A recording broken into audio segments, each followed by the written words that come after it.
le jour de Noël 1832, il s'est passé un drame assez terrible dans une taverne, disons, temporaire qui était bâtie sur la glace dans la région de Montréal.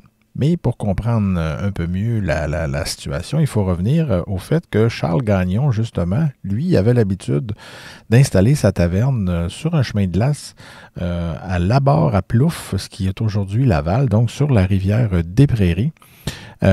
Temporairement, donc l'hiver, il y avait un chemin de glace qui passait par là. Donc, lui, il profitait des passants. Il installait sa cabane le long du chemin de glace. Et pour servir des verres, évidemment, sa taverne était illégale. Mais bon, semble-t-il que ça faisait l'affaire des passants puisqu'il y revenait chaque année. Donc, il devait faire un certain profit quand même. Mais le 25 décembre 1832, s'est présenté à sa taverne Joseph Vaux, dit Jean Vaux, pour prendre un verre, mais aussi assez rapidement lui mettre sur le nez à Gagnon que, M. Jean Vaux l'accusait de lui avoir volé certains objets et qu'il il venait pour se faire rembourser. Pas longtemps après, les menaces ont monté, le ton a monté surtout, et M. Jean Vaux a fait son fanfaron, on imagine un peu la tension qui monte, et puis là, il s'est vanté d'être un homme fort, personne ne peut me battre, blablabla, et Gagnon a dit finalement qu'il n'avait pas d'argent pour le rembourser.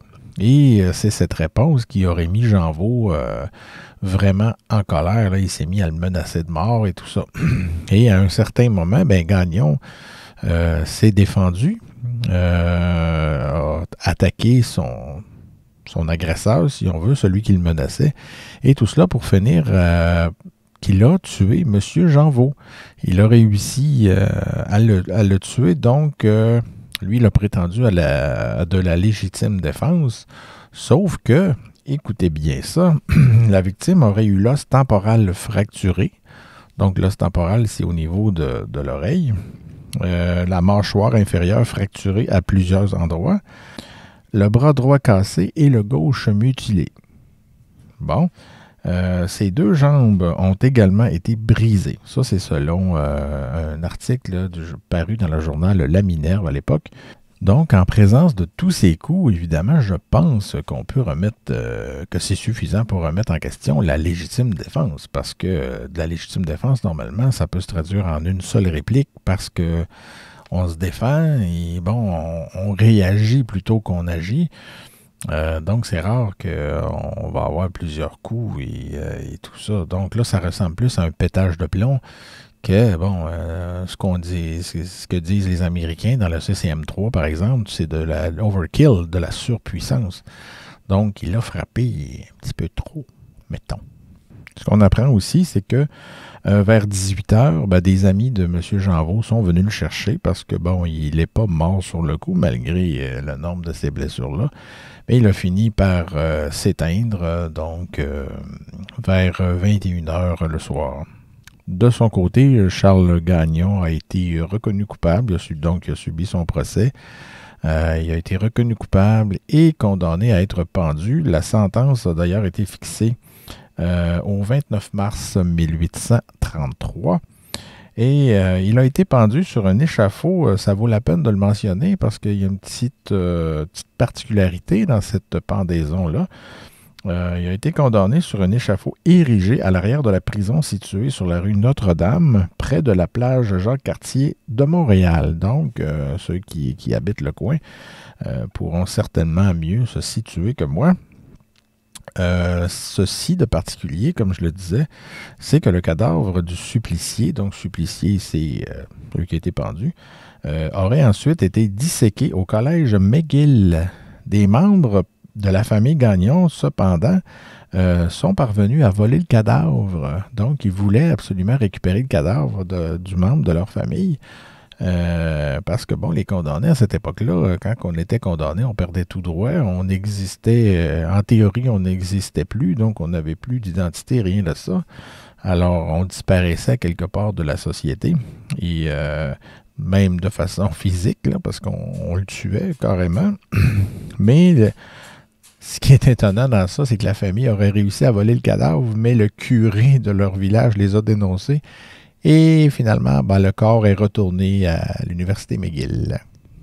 Voilà. Bon, maintenant, on va voir ensemble, on va explorer ce que les journaux de l'époque peuvent nous apprendre sur cette affaire-là. Ici, attendez un petit peu, ici, c'est la Minerve qui a publié le 27 décembre 1832, donc 2 jours après le drame, cet article ici pour annoncer, bon, le gros titre, ou on peut parler de petit titre, parce qu'il est tout petit comparativement à ceux d'aujourd'hui. Donc ici, homicide. Depuis une couple d'années, un nommé Charles Gagnon s'est établi à Saint-Laurent. Il vend des liqueurs fortes sans licence et en hiver se loge dans une maisonnette qu'il construit sur le pont de glace qui joint l'île Jésus à l'île de Montréal pour y vendre des boissons enivrantes aux passants. Belle erreur, il manque un thé ici.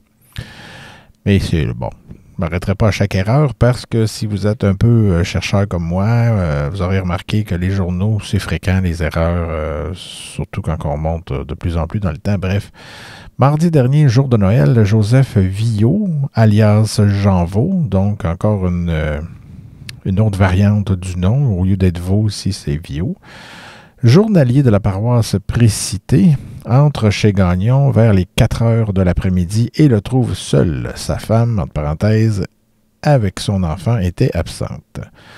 Il prend un siège, s'approche du poêle et lit conversation avec Gagnon, dans le cours de laquelle il reproche à celui-ci de l'avoir accusé du vol de ses plançons. Si l'on en croit Gagnon, qui est le seul qui puisse raconter comment tout s'est passé, il paraîtrait que Janvaux, toujours assis et la tête inclinée vers la terre, se serait servi envers lui des propos suivants. « Sais-tu que je suis aussi fort que Janvaux ?» faisant alors allusion à un homme de ce nom qui passe pour être doué d'une force extraordinaire dans la paroisse. « As-tu de l'argent ?» continua Janvaux. Sur la réponse négative de Gagnon, il dit alors à demi-voix, « Tu es mort, et tu es un homme mort. » Ouh. Il n'aurait pas cependant remué de sa place, ni assailli, ni saisi Gagnon, que le déçu, oui, c'est bien ça, et que là-dessus, Gagnon, effrayé de ses menaces, croyant sa vie en danger, se voyant seul avec un individu qu'il ne connaît pas, saisit un bâton qu'il trouve sous sa main, le terrasse et le laisse sans connaissance, se baignant dans son sang, luttant contre la mort sur la neige à la porte de sa maison.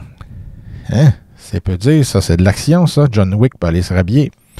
Quelques personnes instruites du fait se transportent au lieu de la scène, relèvent Janvaux et le déposent sur le plancher dans la maison de Gagnon, qui n'y a aucune objection. Il raconte lui-même aux personnes qui lui font des questions le récit que nous venons de faire. Donc, bref, je ne vous lirai pas ça tout jusqu'au bout, mais ça se poursuit sur l'autre page. Donc, si vous avez envie de consulter ça, vous avez la possibilité, vous avez accès par Internet sur le site de BAINQ dans la section Journaux. C'est le numéro du 27 décembre 1832 de la Minerve. Mais je ne vous laisse pas là.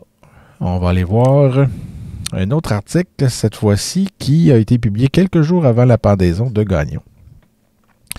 Donc, qui annonçait, ça a été publié, je pense, le 13 mars, oui, ici, le 13 mars 1833. Lui a été pendu le 29 mars, donc environ 2 semaines avant. Le nommé Charles Gagnon, prévenu du meurtre de Michel Viault, autrement dit, Jean Viault, journalier. Bon, vous voyez, le nom change encore. Au lieu de Joseph, c'est Michel. Demeurant à la paroisse de Saint-Laurent, parut à la barre le 7 du courant pour subir son procès sur sa défense de non coupable. Donc, ça veut dire qu'il avait plaidé non coupable. Bon, on va obtenir quelques détails, je pense. On ajoute, il paraît que le prisonnier habitait, quand on dit prisonnier, évidemment, vous aurez compris qu'on parle de Gagnon, l'accusé, parce que le mot accusé ne semblait pas être tellement utilisé. Encore, ça a pris du temps. Il paraît que le prisonnier habitait seul une maison ou cabane près d'un lieu connu sous le nom de bar à plouf. Le jour de Noël dernier, vers les 3h30 de l'après-midi, les nommés Basile Champagne et Jean-Baptiste Charette, passant près de la maison de Gagnon, entendirent des soupirs étouffés et dirigeant leur regard du côté d'où ils provenaient, aperçurent un homme étendu dans la neige, le visage et la tête couverts de sang, à une petite distance de la maison de Gagnon, et apparemment mourant.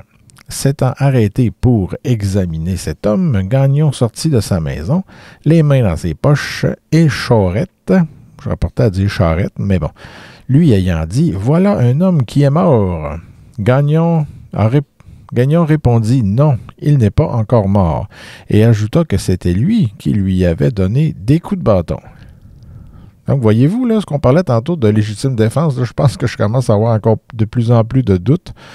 Parce que, bon, s'il s'était vraiment défendu, je pense que dans la panique, il se serait empressé d'alerter quelqu'un, en tout cas. Mais lui, non, il sort avec les deux mains dans ses poches, puis il dit « Regardez, il n'est pas mort encore, il n'y a pas de problème. » En tout cas, Champagne et Charette ayant demandé à Gagnon de leur permettre d'entrer le blessé chez lui, il s'y refusa d'abord.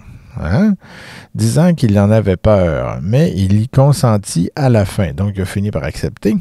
Champagne partit alors pour aller chercher du secours pendant que Charette demeura avec le blessé, qu'il reconnut pour un habitant de Saint-Laurent, connu sous le nom de Givot Gagnon.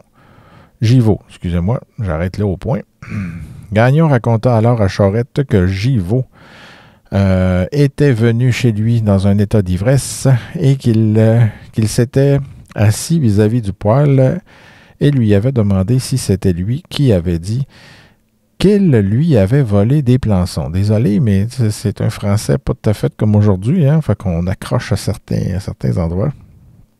Qu'il demanda ensuite s'il avait de l'argent, que sur sa réponse dans la négative, Jeanvaux lui dit « Tu es mort, que comme il y avait des rondins à côté, ça sera pas long, à côté du poêle, Gagnon, craignant qu'il ne s'en servît contre lui, le pria de passer de l'autre côté et lui présenta un charbon pour allumer sa pipe, sur quoi Jeanvaux lui dit « Tu es trop poli, c'est dommage de faire mal à un homme qui nous traite si poliment. Non, tu ne mourras point. » Ah, une autre version, que pendant que Jeanvaux baissait la tête pour allumer sa pipe, Gagnon saisit un des rondins et lui donna un coup sur le col et immédiatement après un autre sur la tête, qu'il l'étendirent par terre.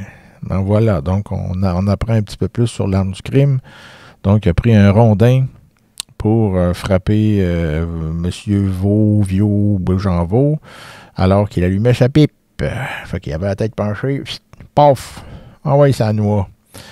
Fait que c'est ça, ça nous décrit un peu. Donc, c'est un peu les comptes rendus du procès. Et on parle même du verdict ici, là.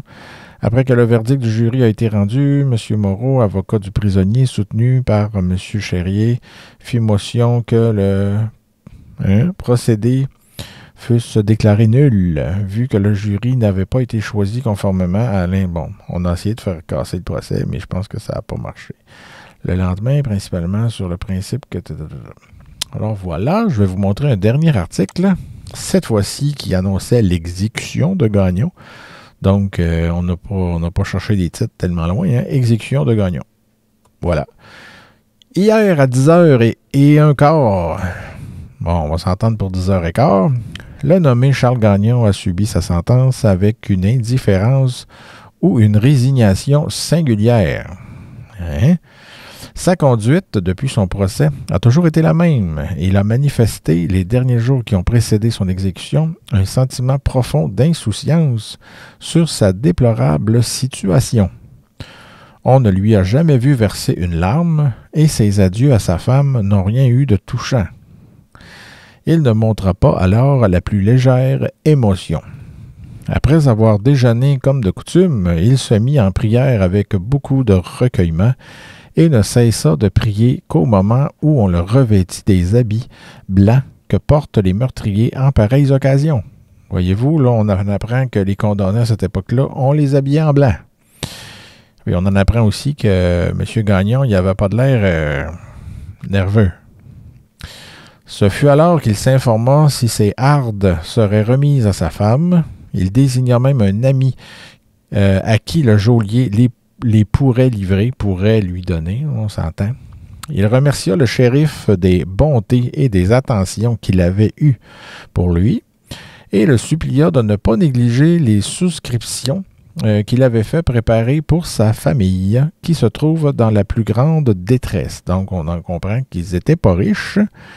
Sur la plateforme, donc la potence, il prie de nouveau avec beaucoup de ferveur, donc il priait. Baisa plusieurs fois le crucifix avec une effusion particulière et demanda ensuite pardon aux assistants de l'offense grave dont il s'était rendu coupable, espérant que Dieu, dans sa divine miséricorde, lui pardonnerait aussi. Il fut alors lancé dans l'éternité. Voilà.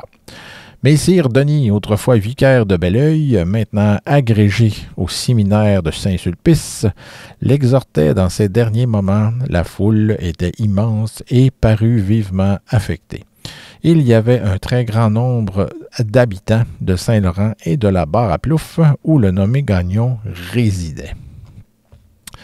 Finalement, nous croyons devoir témoigner notre désapprobation de voir des femmes assister à de semblables spectacles. Il nous semble que la délicatesse et la timidité naturelles au sexe féminin devraient les éloigner de pareilles scènes. À la boulette. Hein? Donc, beaucoup plus tard, aujourd'hui, en 2022, ça passerait plus tellement à des textes comme ça, hein? On a un bel exemple. Alors sur ce, bonne pendaison, bonne journée, à la prochaine.